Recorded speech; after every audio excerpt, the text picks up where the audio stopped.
So, eto na nga po guys 'no, hanggang ngayon ay, grabe ang dami po talagang nawindang 'no, hindi mapakali itong mga netizens kung ano nga ba talaga ang totoong nangyayari kay, Jose Cabral. So, ito na nga po guys 'no, may kumalat na naman na video ngayon 'no, sa social media at pinost po ito mismo sa News 5 'no. Eto daw po yung moments bago ang pagkahulog sa bangin ni Jose Cabral at, kuhang-kuha nga daw po 'no, sa dashcam footage kung saan makikita umano ang, nasawing dating undersecretary ng DPWH na si, Catalina Cabral na nakaupo sa concrete barrier sa tabi ng, Cannon Road sa barangay Camp Fortuba, Benguet sa bandang, 10:15 AM noong Huwebes, December 18. Pero duda pa rin ang netizens, mukhang hindi nga daw ito si, Yusek Cabral.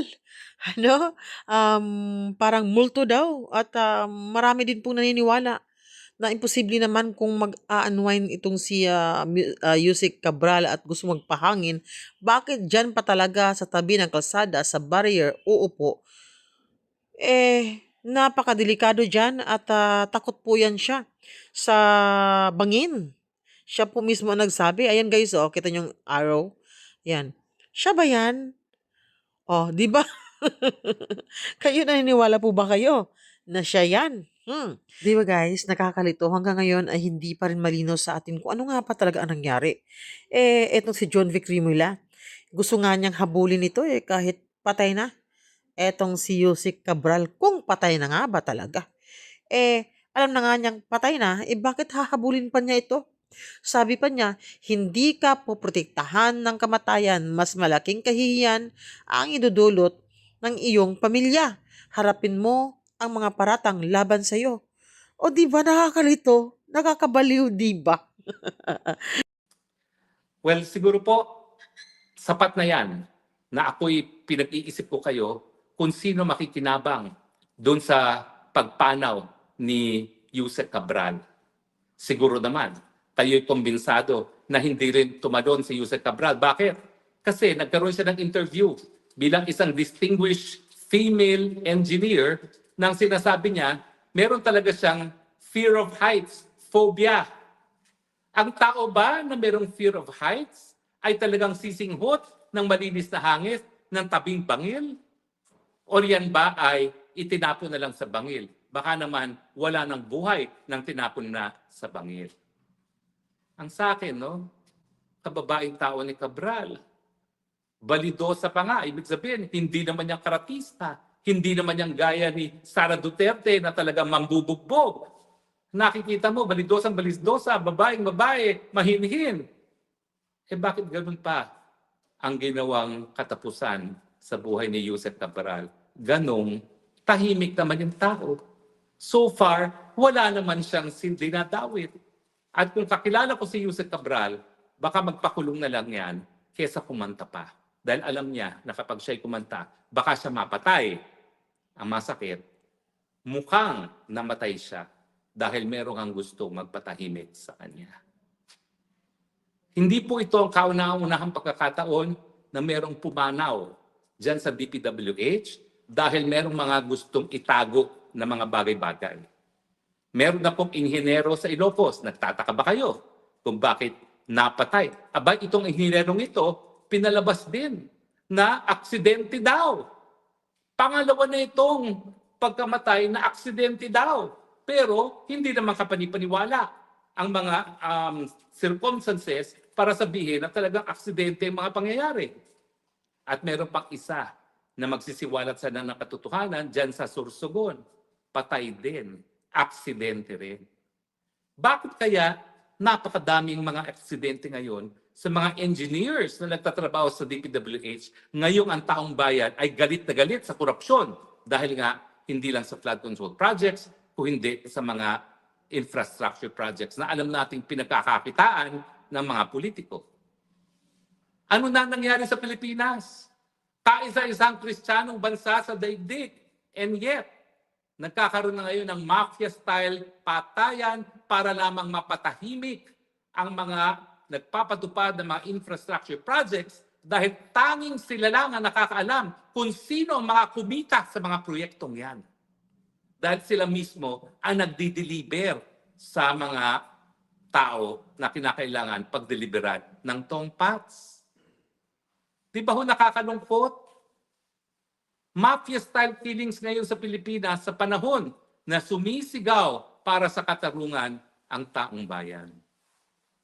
Pasensya na po kayo, yung mga kaibigan ko sa Maisog, isa-isang pumapasok, so napapasama sila sa broadcast.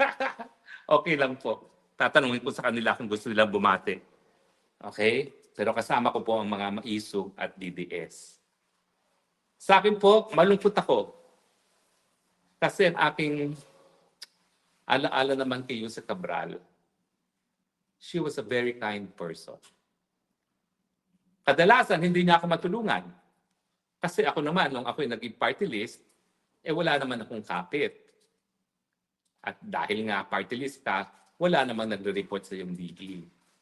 Pero bagamat hindi niya ako natulungan, every time ako'y pupunta sa kanya, hihingi, hindi ba pagbibigyan dahil wala naman tayong kapit, she makes it a very worthwhile experience.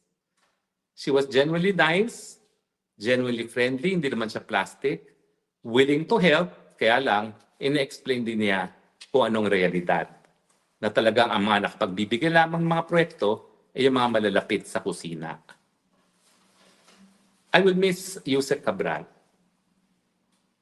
Not only because I think she was a good person inherently.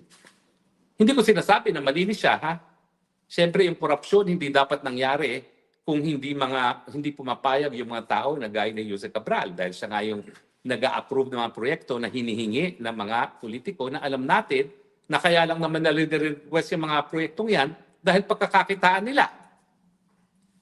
Pero at the same time, maski hindi siya santo, I think Yusek Cabral just wanted to have a living, just wanted enough for herself, and accepted na ganito ang patakaran sa Pilipinas. Kaya nga po, mga kababayan, kung tayo ay magiging gaya ni Yusek Cabral na tatanggapin na lang ang mga patakaran sa lipunan, baka tayo magkaroon din ng kapalaran na gaya ni Yusek Cabral. Sana po, magsilbing halimbawa ang buhay ni Yusek Cabral na panahon na para sabihin, tama na, sobra na. Hindi na dapat magkaroon ng SOPs. Hindi na dapat magkaroon ng patakaran. Ang pera na kabanang bayan para sa taong bayan, hindi para sa mga magnanakaw. Mangyayari lang po yan kapag naibalik natin ang tiwala sa pinakamataas na opisina ng bayan at yan po ang tanggapan ng presidente.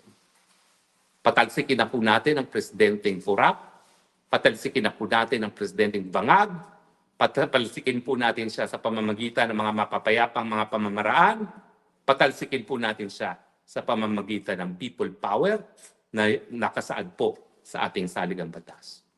Wala pong krimen kapag sinasabi natin, tama na, sobra na, mag-people power na tayo, yan po ay nasa saligang batas. Yusek Cabral, kung nasaan ka man, it was a pleasure to have known you. I'm sorry I cannot say that you were a saint, but I'm sorry too that it had to come to an end in this manner. You did not deserve this. No one deserved this. Lalong-lalo na alam natin na pinatahimik ka lang ng mga korap. I invoke the forces of karma. Lahat na nagplano na ikaw ay ihulog sa bangil na yan, bumalik sana sa kanila 1,000 times yung kasamaang ginawa nila sa iyo. May you rest in peace. God bless you. Sa inyong lahat, maraming salamat po sa inyong patuloy na pagtangkilik. Magdasal po tayo na sana wala na pong Yusek Cabral sa susunod na mga